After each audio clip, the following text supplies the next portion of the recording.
terhormat Ibu Titi Yuliani selaku Kepala SDN 3 Karangboyo, yang saya hormati Bapak Ibu Guru SDN 3 Karangboyo.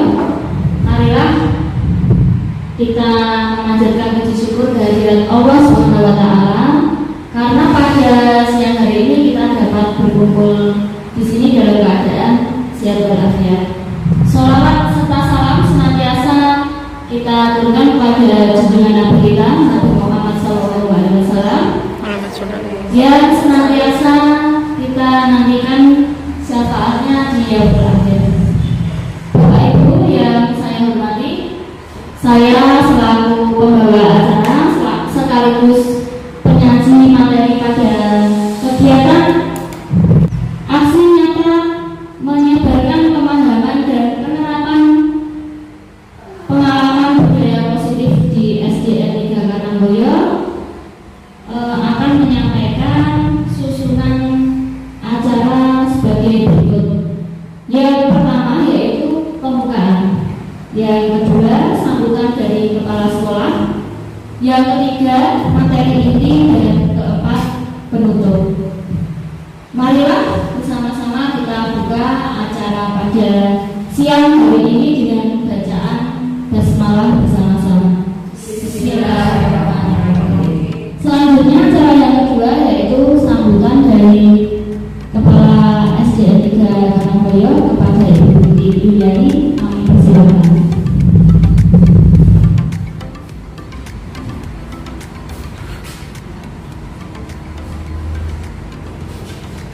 Assalamualaikum warahmatullahi wabarakatuh. Waalaikumsalam warahmatullahi wabarakatuh. Selamat siang Bapak Ibu semuanya. Selamat siang Bu. Bapak Ibu tenaga pendidik dan tenaga kependidikan yang saya hormati dan saya banggakan. Marilah yang utama dan pertama kita selalu memanjatkan puji syukur kehadirat Allah SWT karena kita semua warga SDN 3 Karangboyo masih dalam lindungan Allah SWT sehingga dapat menghadiri dalam rangka aksi nyata pengibasan budaya positif yang akan disampaikan oleh Bu Ismiati dalam keadaan sehat walafiat. Salawat serta salam selalu kita aturkan kepada junjungan kita Nabi Muhammad SAW yang akan kita nantikan syafaatnya di yaumul akhir. Bapak Ibu guru dan Bapak penjaga yang saya hormati, di sini kami akan memberikan dukungan, ya, motivasi kepada guru penggerak, calon guru penggerak Bu Ismiati, ya, yang akan memberikan pengimbasan mengenai budaya positif. Semoga budaya positif ini nanti bisa kita terapkan di SDN 3 Karangboyo dan kita memberikan motivasi anak-anak, ya, memberikan dorongan atau contoh, ya, contoh budaya positif yang akan kita terapkan di SDN 3 Karangboyo. Semoga nanti yang diberikan disampaikan oleh Bu Ismiati pada siang hari ini bermanfaat bagi Bapak Ibu semuanya. Saya kira hanya itu pesan saya dan semoga Bapak Ibu guru yang lain dapat mengikuti CGP, ya, calon guru penggerak untuk angkatan berikutnya, ya. Terutama Bapak Ibu yang masih muda-muda dan berkompetensi, ya, saya kira bisa untuk mendaftarkan diri dan semoga bisa lulus untuk mengikuti mengikuti calon guru berikutnya. Saya kiranya itu kurang dan lebihnya saya mohon maaf yang sebesar-besarnya. Cukup sekian. Wassalamualaikum warahmatullahi wabarakatuh.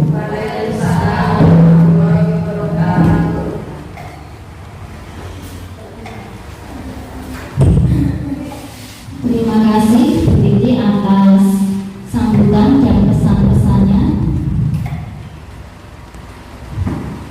Acara yang ketiga, yaitu materi inti nanti mengenai budaya positif. Saya sendiri yang akan memaparkan, Sebelum kita masuk ke materi, kita akan melakukan ice breaking dulu. Bapak Ibu masih semangat? Masih. Saya mau minta bantuan dari Ibu Kartini. Ibu Kartini ini paling semangat kalau melakukan ice breaking. Monggo Bu Kartini. Assalamualaikum warahmatullahi wabarakatuh. Waalaikumsalam warahmatullahi wabarakatuh. Saya Terhormat Ibu Kepala Sekolah SD 3 Karangrejo dan Bapak Ibu Guru yang saya hormati. Saya selaku dari rekan kerja dari Bu Ismi ingin membantu untuk ice breaking Bapak Ibu Guru untuk kegiatan CGW. Dimohon untuk Bapak Ibu Guru berdiri. Kita ice breaking dulu semangat semangat.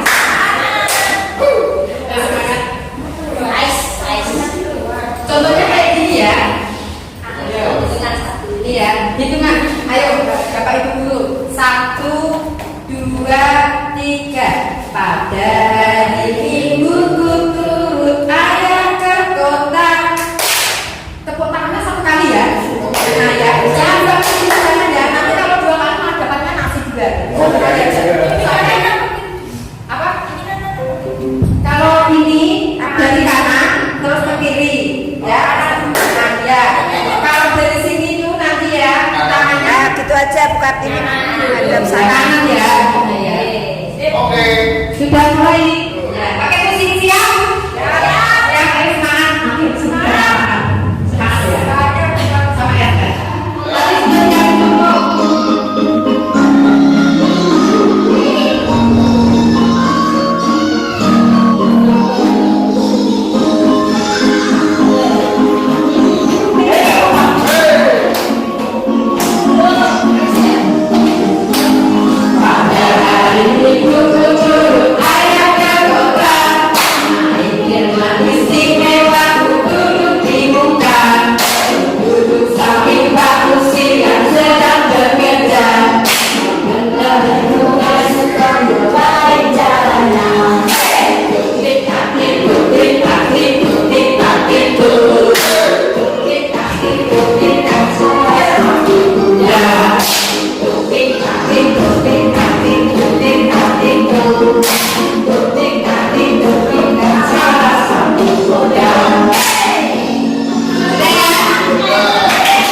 Terima kasih untuk Bu Kartini atas ice breaking-nya pada siang hari ini. Bapak Ibu Guru menjadi bersemangat sekali Bapak Ibu. Untuk kegiatan selanjutnya di sini saya akan memberikan 3 pernyataan. Tugas Bapak Ibu yaitu hanya menjawab setuju atau tidak setuju disertai dengan alasannya. Saya mulai pernyataan yang pertama. Hukuman dapat mendisiplinkan anak. Monggo Bapak atau Ibu yang akan menjawab. Bu Ayu, monggo. Setuju atau tidak setuju Bu Ayu? Saya tidak setuju dengan pernyataan hukuman dalam mendisiplinkan anak. Menurut saya hukuman, kalau anak diberi hukuman itu dapat menyakiti mental maupun fisik anak. Terima kasih. Ya, terima kasih. Menurut Bu Ayu, hukuman itu dapat menyakiti anak dapat menyakiti secara fisik maupun mentalnya. Ya, kita tampung dulu jawabannya. Kemudian kita masuk ke pernyataan yang kedua. Pemberian hukuman dengan hal yang positif seperti membaca atau membersihkan halaman sekolah dapat meningkatkan disiplin anak. Monggo mungkin dari Bapak Ibu yang mencoba menjawab. Ada? Bu siapa? Dari monggo silakan. Monggo dari. Ya, terima kasih waktunya. Menurut saya, pemberian hukuman dengan hal positif seperti membaca atau membersihkan halaman sekolah dapat meningkatkan disiplin anak. Menurut saya setuju ya, karena itu bisa mendidik anak. Karena dengan membaca, anak akan berwawasan luas. Terima kasih. Ya, terima kasih. Jawabannya bagus sekali.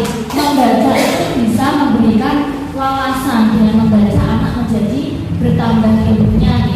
Kemudian yang ketiga, memberi penghargaan dapat meningkatkan motivasi belajar anak. Monggo, ada yang mau menjawab setuju atau tidak setuju? Kali ini mungkin monggo bukan ini.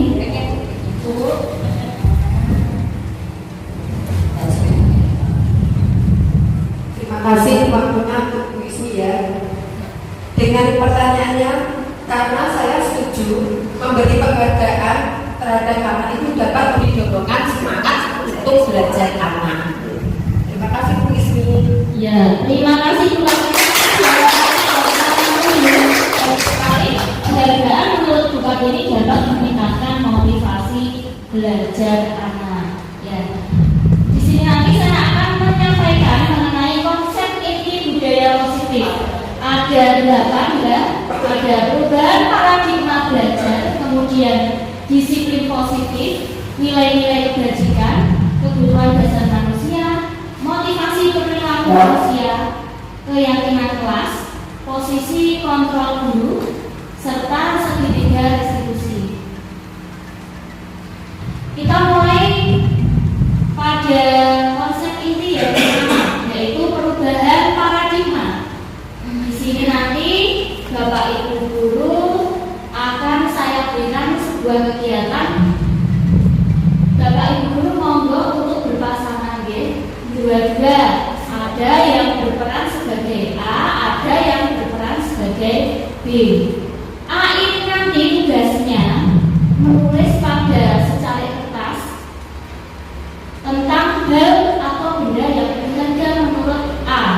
Kemudian untuk yang B, tugasnya yaitu merebut secari kertas yang sudah digenggam oleh si A. Monggo Bapak Ibu untuk berpasangan dulu. Oke, buat ini monggo bisa masukin kertasnya. Sampai pasang satu.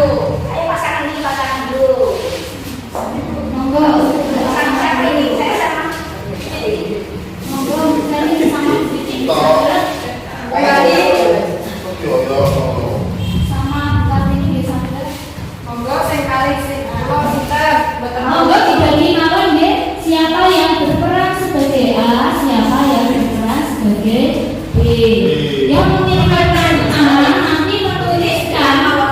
Berarti yang A itu memegang kertas. A memegang kertas B, menuliskan benda yang berharga menurut pandangan. Ya, ayo. Benda yang berharga. Kemudian Sama Bu.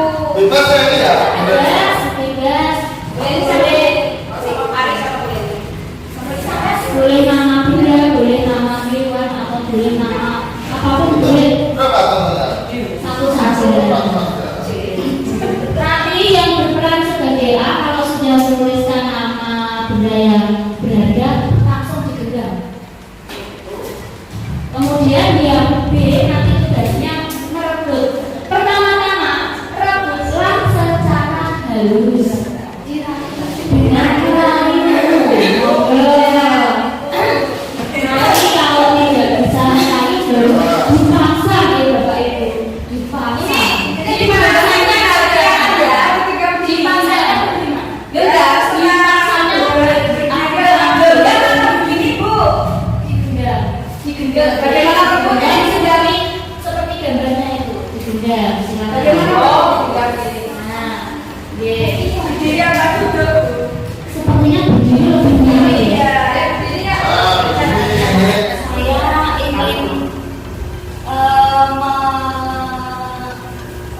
satu contoh. Bu Feni, monggo, bagaimana cara Anda meraih Bu Kartini? Di sini kurang ini. Ya. Iya, untuk mengambil kertas tersebut. Di sini Mbak Kartini. Itu kertas satu satu. Mau ya? Mau ya? Ya. Cuma kertas saja kok.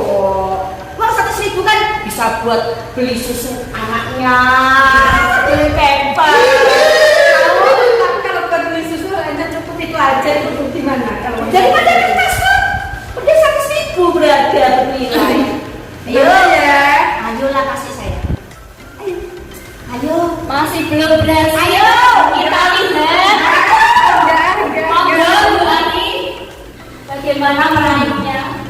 Bulan ini kamu tahu. Pakai.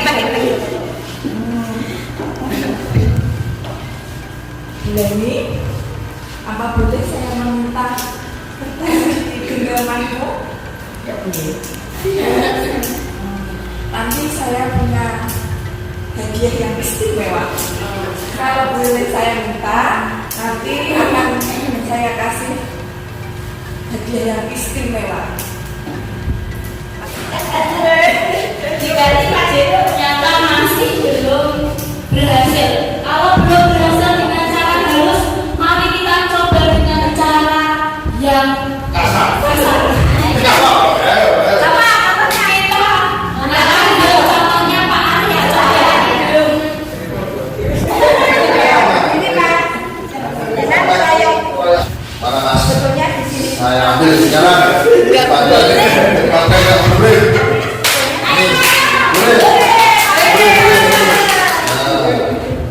Ya, terima kasih. Tadi ada satu pasang yang belum berhasil ya, belum berhasil memberikan untuk meraih lagi untuk meminta kertasnya. Kemudian ada satu pasang Pak Arya dan Pak Adit dipaksa langsung memberikan. Saya ingin tahu mengapa Pak ini tidak memberikan kertasnya.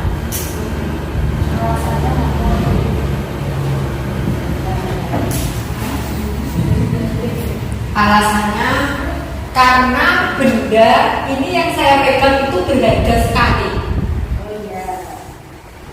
Jadi tidak boleh dimiliki siapa-siapa Ibu. Ya. Oh iya, terima kasih. Kemudian saya mau bertanya kepada Pak Arya, kenapa tadi Pak Arya memaksa kok langsung diberikan?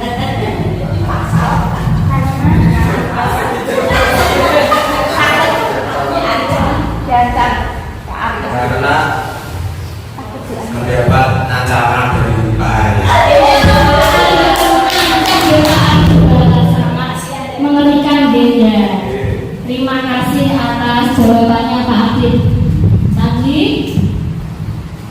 ada yang tetap mempertahankan apa yang dimiliki, ya. Ada yang karena dipaksa akhirnya diberikan. Nanti kita bahas di belakang ya kegiatan kepala tangan ini. Kemudian dari paradigma belajar. Pada zaman dulu kita mengenal bahwa pembelajaran itu berpusat pada pendidik atau guru. Maka Bapak Ibu, semua apa yang dikatakan oleh guru itu pasti kita mengiyakan. Semua itu sumbernya berasal dari guru. Tapi untuk sekarang ini pembelajaran itu berasal atau berpusat dari peserta didik. Jadi kita guru itu hanya sebagai fasilitator seperti itu. Nah, pembelajaran dengan paradigma baru merupakan pembelajaran yang dirancang berdasarkan prinsip pembelajaran berdiferensiasi. Artinya para peserta didik belajar sesuai dengan kebutuhannya berdasarkan tahap perkembangan sesuai teori psikologi modern untuk mewujudkan profil pelajar Pancasila. Jadi kita sebagai pendidik, kalau muridnya pengennya belajarnya sambil bermain, ya kita juga harus mengikuti paradigmanya mulai sambil bermain. Kalau kita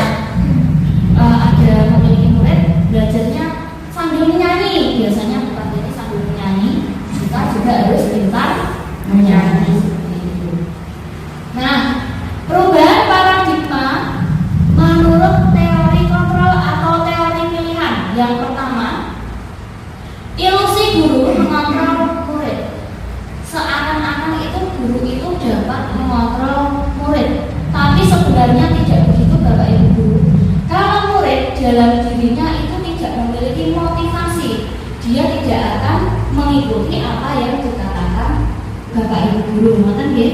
Yang kedua, ilusi bahwa kritik dapat membuat orang merasa bersalah dan dapat menguatkan karakternya. Menurut Bapak Ibu itu kritik dapat membuat orang merasa bersalah, kemudian dia karakternya berubah menjadi baik, seperti itu nggih. Padahal itu semuanya salah, itu belum benar nggih. Kritik itu boleh-boleh saja, tetapi tidak usah berlebihan dan sebaiknya kritiknya itu membangun. Kemudian yang ketiga, ilusi bahwa semua penguatan positif efektif dan bermanfaat. Menurut kita sebagai guru itu, kalau anak dikuatkan dengan penguatan positif itu akan bermanfaat, dia akan termotivasi. Padahal sebenarnya penguatan positif itu nanti akan membuat murid semakin ketergantungan, dia tidak akan mandiri. Ilusi bahwa orang dewasa memiliki hak untuk memaksa. Sebagai guru, kita berpikir kita ini bisa memaksa murid, dia bisa kita paksa untuk melakukan ini, melakukan itu. Nah, sebenarnya ini tidak benar. Murid itu memiliki kebebasan untuk memilih, seperti itu ya. Mengubah paradigma stimulus respon ke pendekatan teori kontrol. Menurut stimulus respon, realita atau kebutuhan kita itu sama. Sebenarnya ini belum betul. Menurut teori kontrol, kebutuhan manusia itu berbeda. Kita lihat ke siswa kita, murid kita. Ada yang pintarnya di akademik, ada di non akademik. Nah, itu di sini sesuai dengan teori kontrol ya Bapak Ibu, bahwa kebutuhan anak itu berbeda. Yang kedua, menurut stimulus respon, semua orang melihat hal yang sama. Menurut teori kontrol, bahwa setiap orang itu memiliki gambaran yang berbeda-beda. Ini cara berpikir kita harus kita ubah lagi Bapak Ibu ke teori kontrol. Setiap orang itu memiliki gambaran berbeda-beda. Misalkan kita memiliki satu murid, setiap hari nakal sekali, bikin ulang, bikin masalah. Menurut si A, anak ini tidak nakal. Kalau dengan saya itu baik, Bu. Dia selalu memberi saya jajan, dia selalu membantu saya, mengantarkan saya pulang sekolah. Nah, tapi menurut si B, karena anak ini sering bertengkar, dia itu nakal, Bu. Sukanya jahil sama temannya, membuat temannya nangis. Nah, itu kita harus mengubah paradigma kita ke teori kontrol. Benar-benar setiap orang berbeda. Menurut stimulus respon, kita mencoba mengubah orang agar berpandangan sama dengan kita. Ini tidak bisa Bapak Ibu. Kita harus sesuai dengan teori kontrol, bahwa kita itu harus memahami juga pandangan orang lain tentang dunia. Jangan dia yang harus memahami saya terus. Kita juga harus berbalik. Kita harus memahami apa yang menurut pemahaman lawan kita. Seperti itu. Menurut stimulus respon, perilaku buruk dilihat sebagai suatu kesalahan. Kita harus berubah ke teori kontrol. Semua perilaku itu memiliki tujuan. Kalau bila murid kita salah, pasti kita bilangnya seperti ini. Murid itu nakal, murid itu kurang baik, murid itu buruk perilakunya. Kita lihat lagi, kita evaluasi lagi. Semua perilakunya pasti ada tujuan yang ingin dicapainya. Misalkan ada murid yang ingin merebut, ingin meminta jajan temannya tapi tidak dikasih. Nah, tujuannya apa?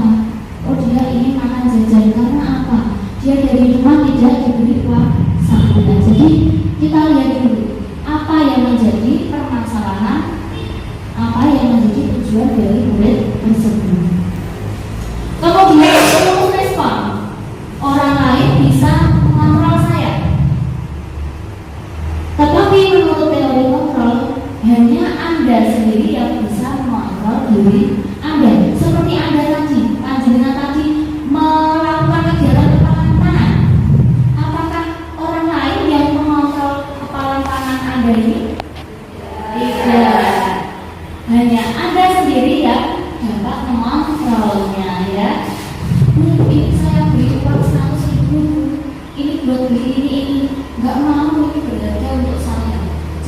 hanya Anda yang bisa mengontrol diri Anda sendiri. Selanjutnya, stimulus respon. Saya bisa mengontrol orang lain. Apakah Kanjeng jenengan bisa mengontrol orang lain? Hanya satu ya, yang bisa ya, tapi dengan cara yang keras ya, dengan cara yang keras ya. Tidak boleh itu Ibu Ali. Sedangkan menurut teori kontrol, Anda tidak bisa mengontrol orang lain. Benar ya Bapak Ibu tadi ya, menurut kegiatan kepala tangan yang telah dilakukan. Selanjutnya, stimulus respon. Pemaksaan ada pada saat rujukan gagal. Dia pembuatan Pak Arya sudah membujuk Pak Adit, ternyata Pak Adit tidak mau memberikan kertasnya. Jangan Pak Arya, ini berharga sekali untuk saya. Dia tak rebut, ya saya paksa saja. Atau malah diancam, Pak Adit nanti pulangnya lewat mana? Pak Cegat, Pak Adit, tidak boleh ya. Terus menurut teori kontrol, kolaborasi dan konsensus menciptakan pilihan-pilihan baru. Ya, kita harus berkolaborasi dan berkonsensus supaya kita bisa mencapai tujuan apa yang menjadi tujuan kita. Yang terakhir, menurut stimulus respon, model berpikir menang kalah. Tadi kegiatan yang kita lakukan kepala tangan ada yang menang, ada yang kalah. Ya. Tapi kalau menurut teori kontrol, suatu kegiatan itu tidak ada yang menang, tidak ada yang kalah. Semua itu model berpikirnya menang-menangan. Semoga kita bisa mengubah paradigma pembelajaran kita dari stimulus respon menjadi teori kontrol seperti ini. Bagus sekali ya.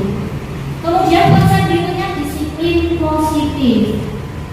Disiplin positif adalah pendekatan atau cara penerapan tanpa disiplin tanpa menggunakan kekerasan dan ancaman, tetapi menggunakan saran komunikasi efektif antara guru dan murid. Di sini murid diajarkan untuk melakukan konsekuensi atas perilaku yang telah mereka lakukan serta dapat berlatih bertanggung jawab. Nah, tentunya disiplin positif itu mengajarkan murid untuk menanamkan nilai-nilai kebajikan. Nilai-nilai kebajikan yaitu sifat positif manusia yang merupakan tujuan mulia yang ingin dicapai setiap individu. Sifatnya universal, lintas bahasa, kemudian suku, bangsa, agama maupun latar belakang. Tentunya nilai-nilai kebajikan ini dicapai oleh setiap anak Indonesia untuk mewujudkan profil pelajar Pancasila yang terdiri dari 6 dimensi. Bapak Ibu masih hafal semua? Masih? Beriman, bertakwa pada Tuhan Yang Maha Esa dan berakhlak mulia, mandiri, kemudian bernalar kritis, berkebinekaan global, gotong royong dan kreatif. Nah, selanjutnya kebutuhan dasar manusia. Kebutuhan dasar manusia itu adalah segala sesuatu yang kita lakukan untuk mendapatkan apa yang kita inginkan. Seluruh tindakan yang kita lakukan itu memiliki tujuan tertentu dan semua itu juga dilakukan dengan usaha seperti Pak Arya tadi. Usahanya pakai usaha terbaik dulu, rayu. Ternyata tidak memenuhi kebutuhannya. Akhirnya melakukan usaha yang kasar dengan memaksa, mengancam seperti itu. Akhirnya dapat mewujudkan kebutuhannya, yaitu merebut kertas yang dibawa. Kebutuhan dasar manusia ada 5. Yang pertama bertahan hidup. Bertahan hidup itu misalnya makan, pakaian, tempat tinggal, keamanan, kesehatan, semua pasti memiliki kebutuhan itu, karena ini dasar sekali. Yang kedua, kasih sayang dan rasa diterima. Contohnya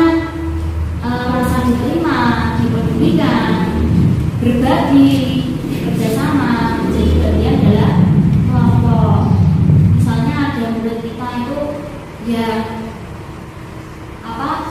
rambutnya dikepang, bagus kepangannya. Ternyata pada saat masuk kelas kita tidak menyangkanya, kok guru tidak melihat rambutku dikepang bagus seperti ini ya. Nah, itu adalah kebutuhan kasih sayang dan rasa diterima. Hal seperti itu juga patut ya, wajib kita perhatikan untuk murid ya.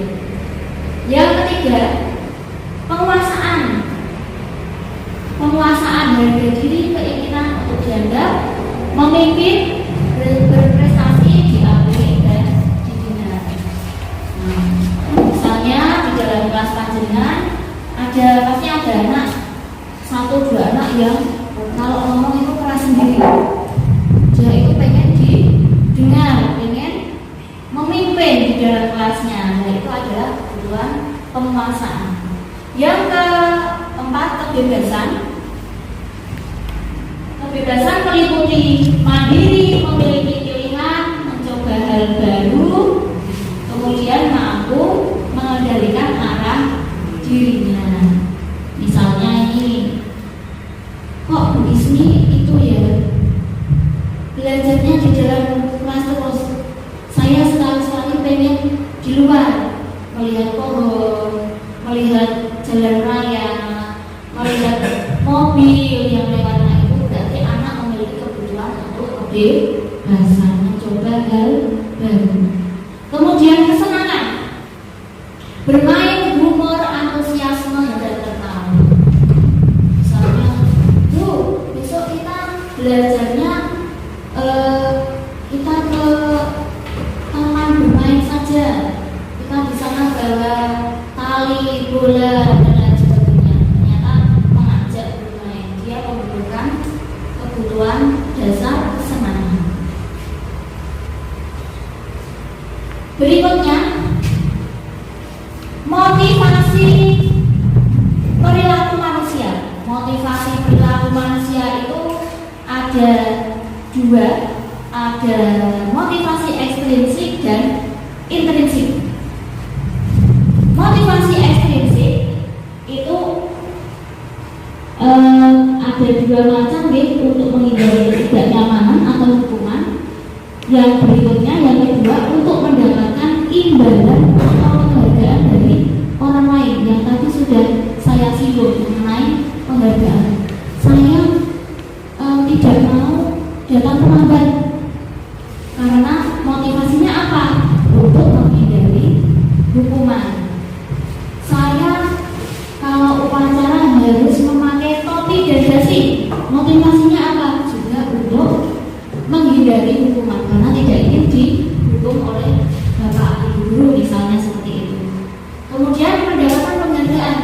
Saya nilai matematika ini nanti pengen sekali dapat 100 karena saya dijanjikan oleh guru saya nanti mau diberikan hadiah. Nah, itu adalah motivasi ekstrinsik, motivasi yang berasal dari luar.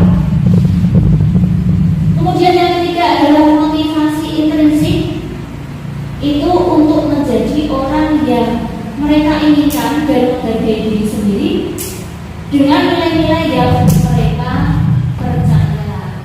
Dari ketiga ini kira-kira yang bagus untuk diterapkan ke murid kita yang mana Bapak Ibu? Yang intrinsik. Yang intrinsik, saya tidak mau datang terlambat. Mengapa kamu tidak mau datang terlambat? Karena saya itu kalau datang terlambat terus, saya lama-lama juga mau berguru dengan diri saya sendiri. Bahkan saya ada perubahan, bahkan saya ada peningkatan ke arah yang lebih baik. Oh, berarti dari dirinya sudah termotivasi untuk berubah ke arah yang lebih baik. Nah, ini tadi hukuman sudah kita bahas di depan. Hukuman itu tidak terencana dan tiba-tiba. Mungkin tidak tahu apa yang akan terjadi atau tidak dilibatkan.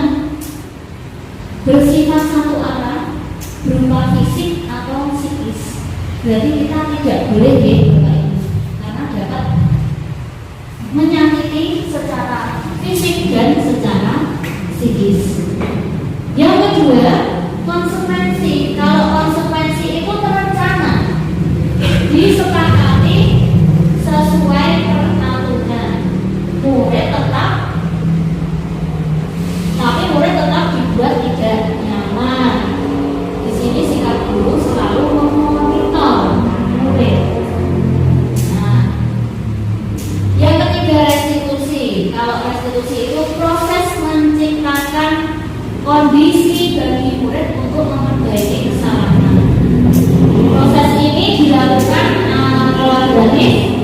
Kolaboratif itu artinya murid dan guru berkolaborasi yang mengajarkan murid untuk mencari solusi sendiri. Ini nanti ada video saya di belakang tentang restitusi.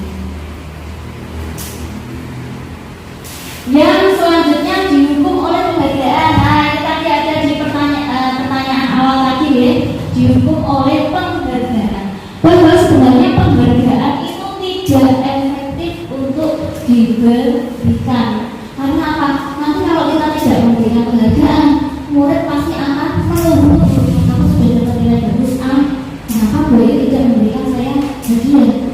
Atau aku sudah dapat nilai bagus ini olahraga, saya dapat nilai 85. Maafnya apa dia memberi saya hadiah? Nah, itu tidak efektif untuk diberikan. Yang kedua, penghargaan itu dapat merusak hubungan. Maksudnya bagaimana? Maksudnya begini Bapak Ibu. Misalkan murid A ini adalah anak yang cerdas pandai, murid B ini kurang pandai. Nah, setiap hari yang dapat penghargaan, yang dapat hadiah itu adalah si A. Akhirnya murid si B merasa iri. Kok Bu Ismi memberi hadiahnya ke A terus? Saya berarti tidak diperhatikan ini. Lama-lama akan merusak hubungan, baik hubungan antara teman, murid dengan murid atau murid dengan guru. Yang ketiga, penghargaan mengurangi ketepatan. Bu Feni tidak pernah hidup ke saya, berarti tidak usah dikumpulkan saja.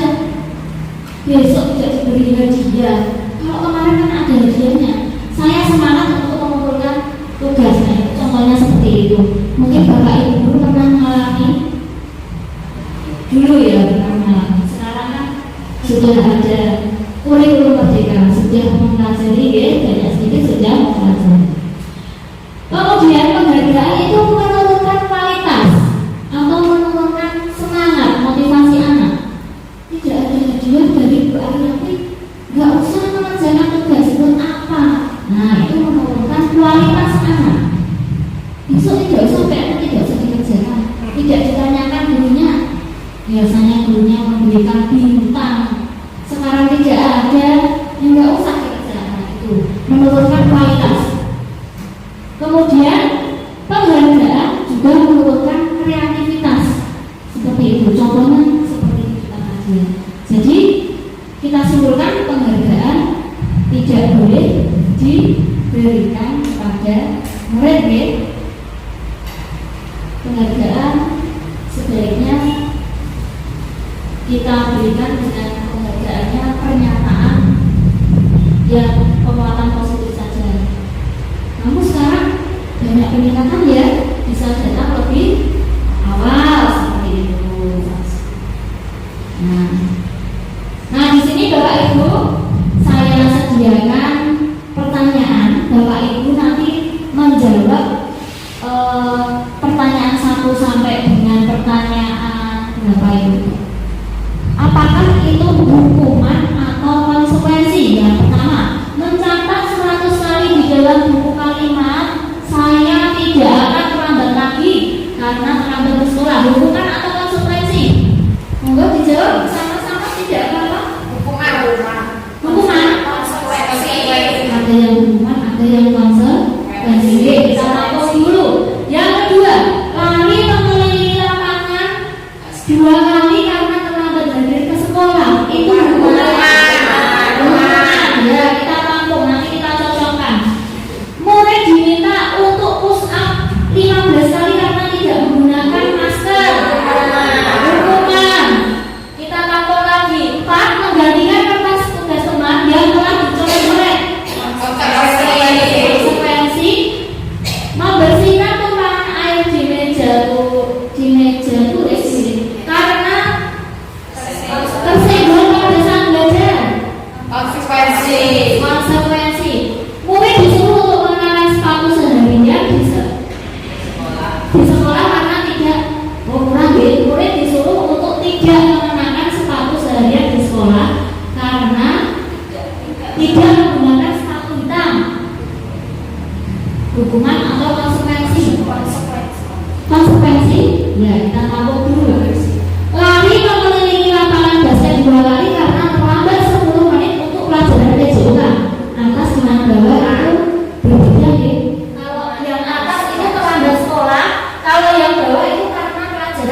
Bapak Ibu salah berapa?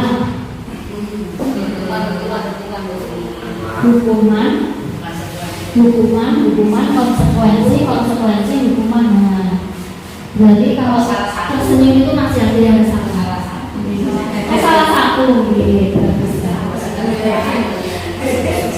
Berarti sudah ada pemahaman.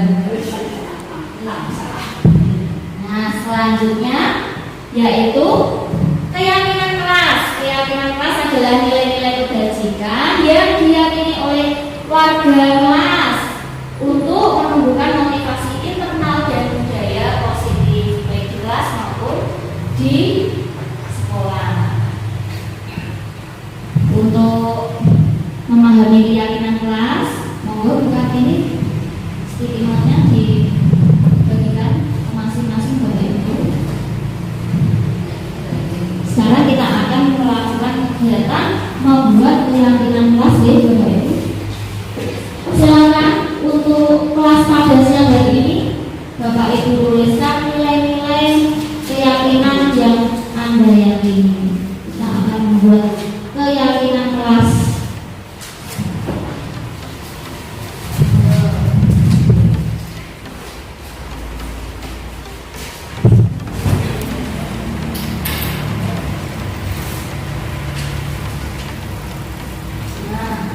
Keyakinan kelas itu berupa pernyataan universal, dibuat dalam pernyataan positif ya Bapak Ibu. Pernyataan positif, kalimatnya singkat dan jelas saja, mudah diingat. Sesuai dengan kondisi kelas dan sekolah sehingga mudah diterapkan. Semua warga sekolah atau warga kelas dilibatkan dalam membuat keyakinan kelas. Monggo dibuat dalam pernyataan positif. Singkat, jelas, mudah diingat, mudah dipahami. Satu boleh, dua boleh. Nanti kita pilih mana yang menjadi kesepakatan kelas Bapak Ibu.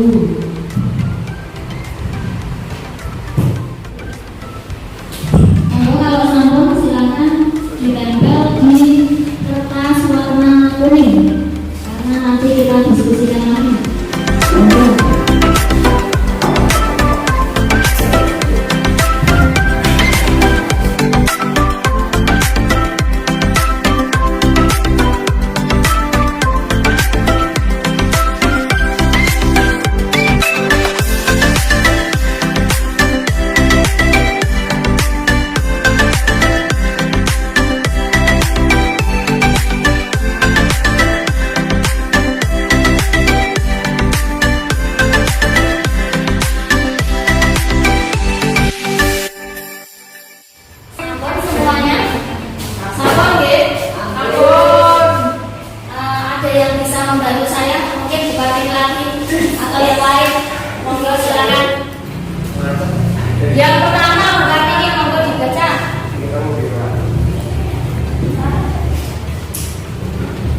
Keyakinan kelas yang pertama adalah ingin kelas menjadi bersih.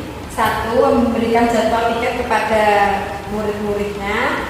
Terus yang kedua, membuang sampah pada tempatnya. Bagaimana Bapak Ibu, kita sepakati? Kita sepakati.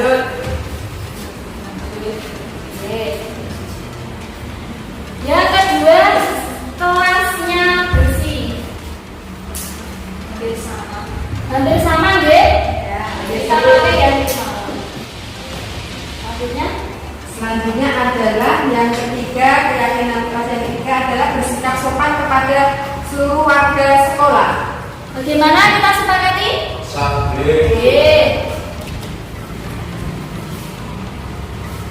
Selanjutnya bukan ini.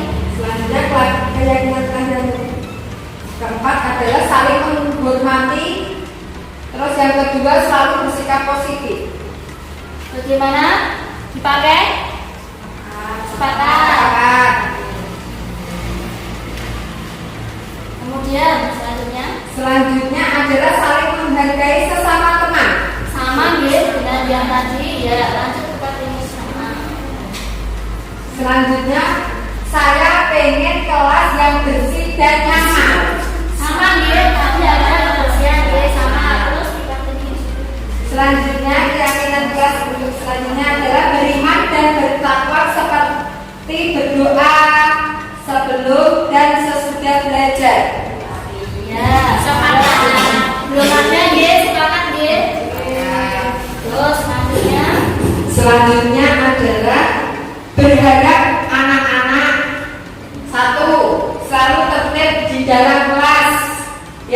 kedua, suasana kerukunan antar siswa. Dan yang ketiga, kerjasama yang baik antar guru kelas dan siswa. Nanti sudah ada Pak belum? Bapak Ibu?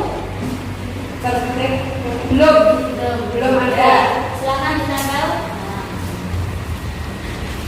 Berikutnya, Yang terakhir ini, keyakinan kelas yang terakhir adalah bersih setiap hari. Oh ya, kelas bersih setiap hari. oke, terima kasih.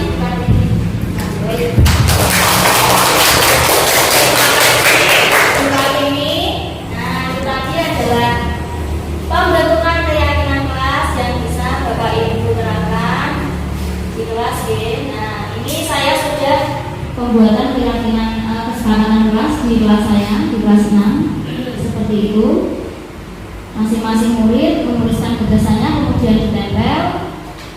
Setelah itu kami diskusikan dengan bimbingan guru kelas. Kami diskusikan akhirnya mendapatkan kesepakatan. Kemudian murid-murid menempelkan hasil kesepakatan kelas tersebut dan jadilah yang terakhir itu ya, dihias-hias.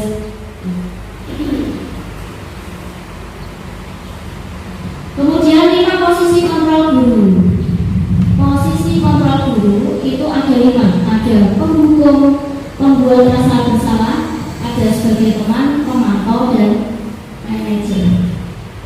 Yang pertama sebagai penghukum. Sebagai penghukum biasanya itu tindakannya memarahi, mengkritik, menyakiti, melakukan tindakan kekerasan. Kemudian perkataannya, kalau kamu masih seperti itu, maka ibu nanti akan menghukummu atau ibu nanti akan menyuruhmu lari mengelilingi lapangan. Akibatnya apa? Murid tidak peduli dengan gurunya atau dengan tugas sekolahnya. Akhirnya perilaku siswa bagaimana? Perilakunya mereka akan melanggar berulang kali sebagai bentuk perlawanan. Yang kedua, pembuat merasa bersalah. Tindakannya bagaimana? Mendiamkan muridnya, menceramai muridnya, membuat muridnya menjadi merasa bersalah. Perkataan yang dikeluarkan oleh gurunya bagaimana? Biasanya seperti ini Bapak Ibu. Ibu ini kecewa sekali sama kamu. Kalau orang tuamu tahu terus bagaimana? Nah seperti itu. Akibatnya bagaimana? Murid merasa dia itu anak yang nakal, anak yang tidak bisa apa-apa. Nah ya seperti itu, minder. Dari sini nanti murid akan menjadi rasa rendah diri, kurang percaya diri, cemas, kemudian khawatir kalau melakukan apa-apa nanti salah di menurut guru saya, seperti itu. Terus yang ketiga tadi adalah sebagai teman ya. Tindakannya Bapak Ibu guru nanti membuat pemakluman. Datang terlambat ya sudah, tidak apa-apa. Tidak mengerjakan PR ya sudah, tidak apa-apa. Besok mengerjakan ya. Nah, hanya seperti itu. Perkataannya biasanya seperti ini. Lakukan demi saya, kamu itu harus bisa. Nah, seperti itu. Akibatnya bagaimana? Merasa guru adalah teman yang bisa memaklumi kesalahannya. Ada orang marahi aku besok bikin ulang lagi, nah seperti itu. Terus pola perilakunya bagaimana? Murid bisa menjadi lemah, ketergantungan, cenderung menunggu. Selanjutnya posisi pemantau. Posisi pemantau itu tindakannya memantau, mencatat. Perkataannya, kamu sudah tahu aturannya apa belum? Seperti itu. Akibatnya bagaimana? Murid mempertanyakan konsekuensi perbuatannya. Dan pola perilaku murid itu orientasi pada ganjaran dan hadiah. Itu murid mintanya ada ganjaran atau hadiah. Yang terakhir yaitu posisi kontrol sebagai manajer. Tindakannya itu bertanya dan membuat kesepakatan. Seperti tadi kita membuat kesepakatan dulu. Kemudian perkataannya, apa sebenarnya harapanmu? Akibatnya apa yang bisa saya lakukan untuk memperbaiki? Itu akibatnya siswa akan memiliki motivasi untuk berpikir. Pola perilakunya bagaimana? Disiplin dan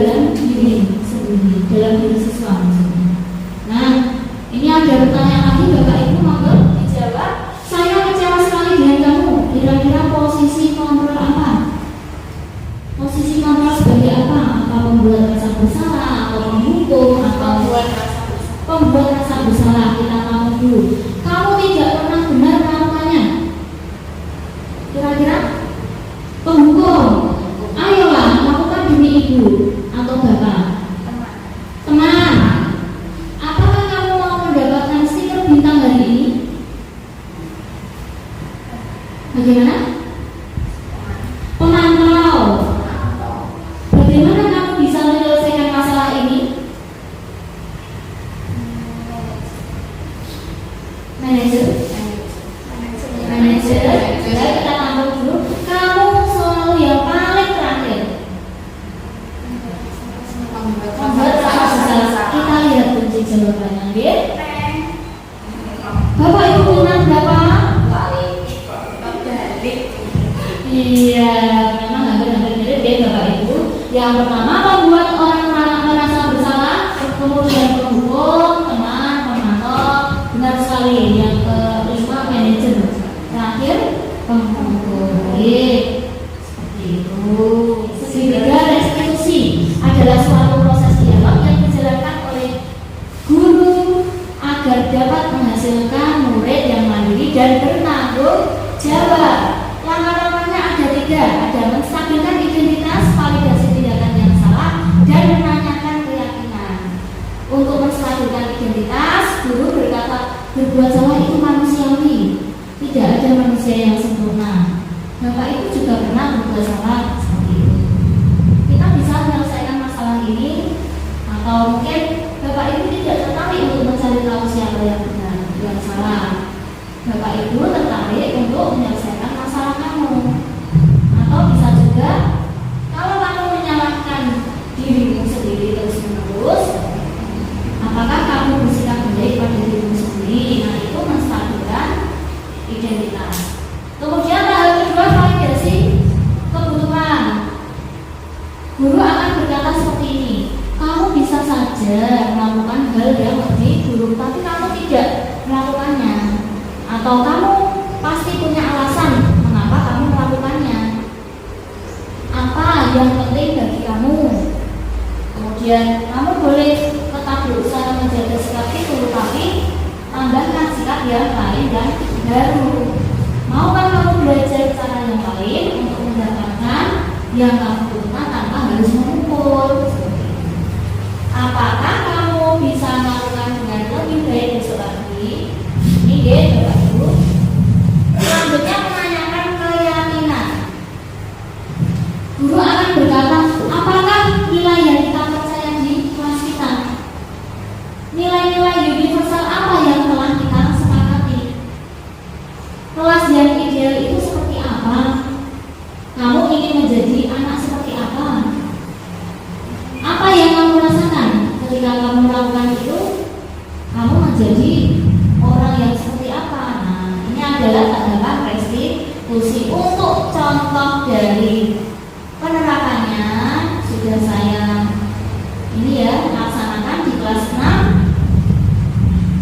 Nah, ini adalah salah satu murid saya. Sering sekali tidak masuk ya Bapak Ibu.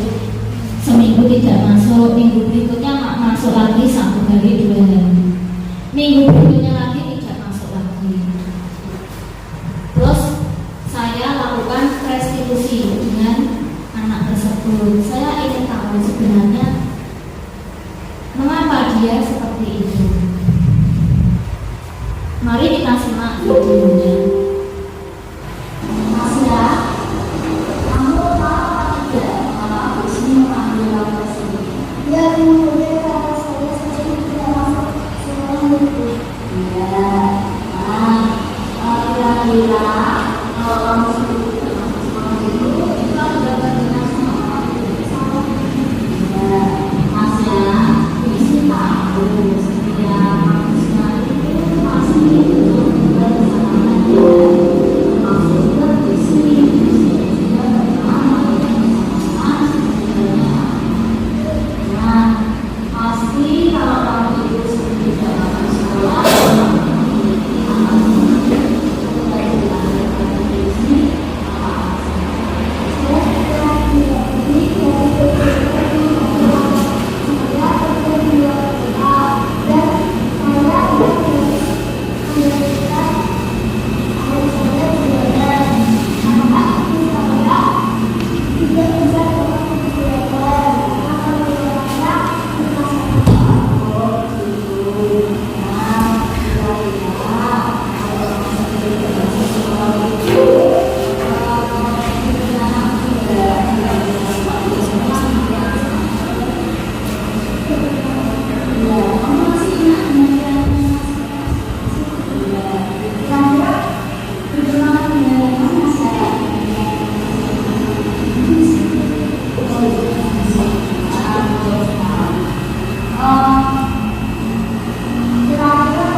Terus merupakan nama ini setelah sekolah ini kamu bisa melakukannya ya saudara. Kamu juga berkenalan sehingga bisa berinteraksi, menikmati dan bersekolah sehingga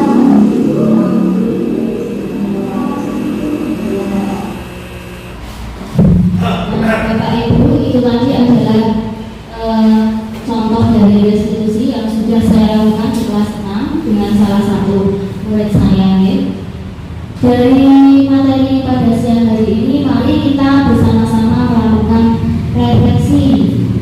Yang pertama, apakah ada hal baru yang Bapak Ibu dapatkan dari materi siang hari ini? Monggo, ada yang menjawab? Bu Titi?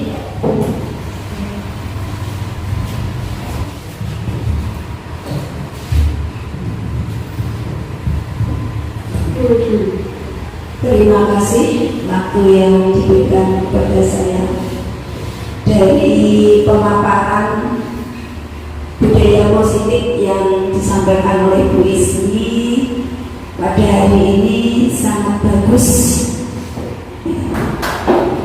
Hal baru yang saya peroleh, mungkin tidak sama dengan yang lain, mungkin Ibu. Sebaiknya sebagai guru kita harus berada pada posisi kontrol manager. Ya, tidak boleh menghakimi peserta didik, ya, tidak boleh memberikan hukuman. Agar budaya positif itu dapat diterapkan dengan baik dan sesuai yang kita inginkan di SDN 3 Karangkoyo. Saya kiranya itu hal baru yang bisa didapatkan pada siang hari ini. Terima kasih. Ya, kita beri bahwa sebagai guru itu kita harus berada pada posisi kontrol manager. Kita tidak boleh menghakimi, tapi kita menanyakan dulu dengan pertanyaan-pertanyaan bermakna. Mengapa murid kita melakukan hal seperti itu, Bapak Ibu? Kemudian murid itu bisa mencari solusinya, bisa menjadi percaya diri dan bertanggung jawab atas kesalahan yang dilakukan. Kemudian yang kedua, perasaan apa yang muncul selama mengikuti sesi ini? Mungkin Bu Feni bisa membantu menjawab. Terima kasih diberi kesempatan untuk menjawab. Perasaan yang muncul selama mengikuti sesi ini, ya jujur saya disadarkan gitu ya.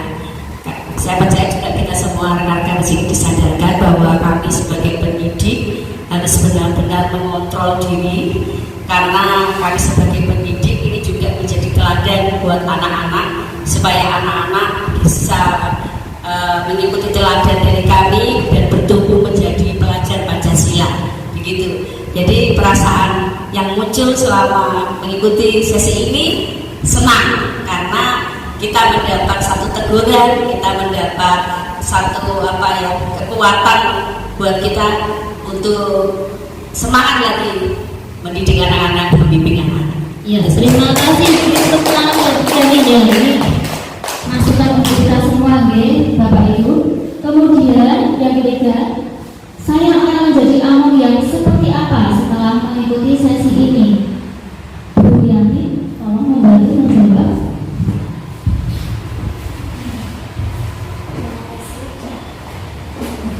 Terima kasih atas waktunya, Bu Ismi. Dari pertanyaan, saya akan menjadi among yang seperti apa setelah mengikuti sesi ini? Menurut saya, setelah mengikuti sesi ini, saya ingin menjadi guru yang lebih baik lagi, yaitu pada posisi kontrol manager terutama. Karena pada posisi kontrol manager ini, kita sebagai pendidik bisa mendidik dan membimbing peserta didik untuk lebih bertanggung jawab, menyadari kesalahannya, supaya disiplin